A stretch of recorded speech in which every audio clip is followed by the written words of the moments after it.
పాచమేలారం సిగాచి కంపెనీలో జరిగిన ఘోర ప్రమాదంలో 11 మంది ఆచూకీ లభించడం లేదు. 39 మంది మరణించినట్లు అధికారులు ప్రకటించగా కనిపించకుండా పోయిన వారి శరీర భాగాల్లో చిన్న ముక్క కూడా దొరకలేదు. దీంతో వారు బూడిదయ్యారా లేక ఏమయ్యారనేది తెలియడం లేదు. వారి అవశేషాల కోసం ఘటనా స్థలంలో మరోసారి వెతికినా ఫలితం లేకపోయింది. దీంతో బాధిత కుటుంబీకులకు ఏం చెప్పాలో తెలియక అధికారులు తర్జన భర్జన పడుతున్నారు.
ఘోర ప్రమాదంలో 11 మంది ఆచూకీ లభించలేదు. 39 మంది మరణించినట్లు అధికారులు ప్రకటించగా కనిపించకుండా పోయిన వారి శరీర భాగాల్లో చిన్న ముక్క కూడా దొరకలేదు. దీంతో వారు కాలి బూడిదయ్యారా లేక ఏమయ్యారనేది తెలియడం లేదు. వారి అవశేషాల కోసం ఘటనా స్థలంలో మరోసారి వెతికినా ఫలితం లేకుండా పోయింది. దీంతో బాధిత కుటుంబీకులకు ఏం చెప్పాలో తెలియక అధికారులు తర్జన భర్జన పడుతున్నారు. ఈ అంశంపై మరిన్ని అప్డేట్స్ని మా ప్రతినిధి బసవరాజ్ అందిస్తారు. బసవరాజ్, సిగాచి కంపెనీ ప్రమాదంలో చిక్కుకున్న వారిలో 9 మంది ఆచూకీయే లభ్యం కానటువంటి పరిస్థితి కనిపిస్తోంది. వివరాలేంటి? జ్యోతి, సంగారెడ్డి జిల్లా పాశమైలారం సిగాచి పరిశ్రమ పేలుడు ఘటన నేటికి 6వ రోజు చేరుకుంది. ప్రమాద స్థలిని నిన్న ఎక్స్పర్ట్ హై కమిషన్ లెవెల్ కమిటీలు నిన్న కంపెనీని వచ్చి తనిఖీలు చేశారు. అందులో భాగంగా ఇంకా రెస్క్యూ ఆపరేషన్ ఇంకా కొనసాగుతా ఉంది.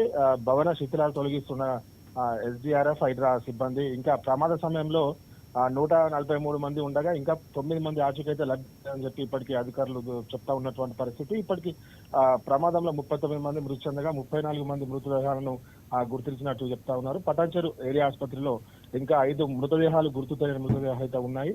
వివిధ ఆసుపత్రుల్లో చికిత్స పొందుతున్నటువంటి 23 మంది క్షతగాత్రులకు వైద్యం అందిస్తా ఉన్నటువంటి పరిస్థితి తెలుస్తా ఉంది. ఆసుపత్రి నుంచి 12 మంది డిశ్చార్జ్ అయినారు.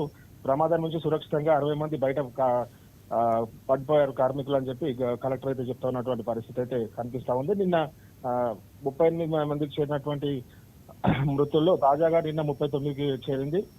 అందులో నిన్నటువంటి మహారాష్ట్రకు చెందినటువంటి భీమరావు నిన్న మృతి చెందినట్టు కలెక్టర్ ధృవీకరించినటువంటి పరిస్థితి కనిపిస్తా ఉంది. జ్యోతి, అయితే ఈ పాశమైలారం పరిశ్రమ జరిగినటువంటి ఘోర ప్రమాద ఘటనపై రెస్క్యూ ఆపరేషన్ అయితే ఇంకా కొనసాగుతూనే ఉంది. ఘటనా స్థలంలో ఇప్పటికీ సహాయక బృందాలు అయితే పనిచేస్తా ఉన్నాయి. మిస్ అయిన వారి వివరాలు లభించే వరకు రెస్క్యూ టీంలు శోధన కొనసాగిస్తామని జిల్లా కలెక్టర్ ప్రవీణ్ అయితే తెలిపారు.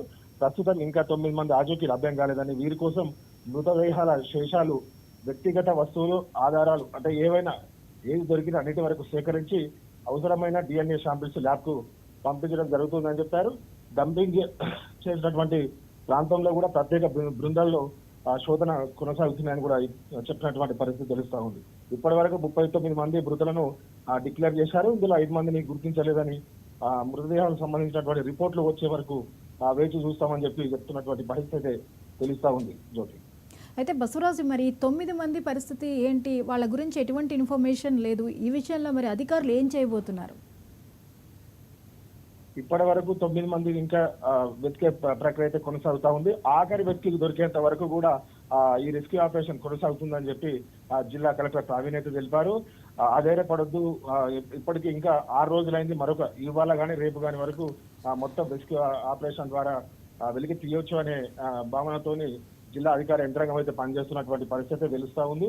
ఖచ్చితంగా ఆఖరి వ్యక్తి దొరికేంత వరకు కూడా వెతుకులాట కొనసాగుతూనే ఉందని చెప్పి జిల్లా కలెక్టర్ అయితే చెప్తున్నటువంటి పరిస్థితి కనబడుతోంది Jyoti. Right, thank you Basavaraj.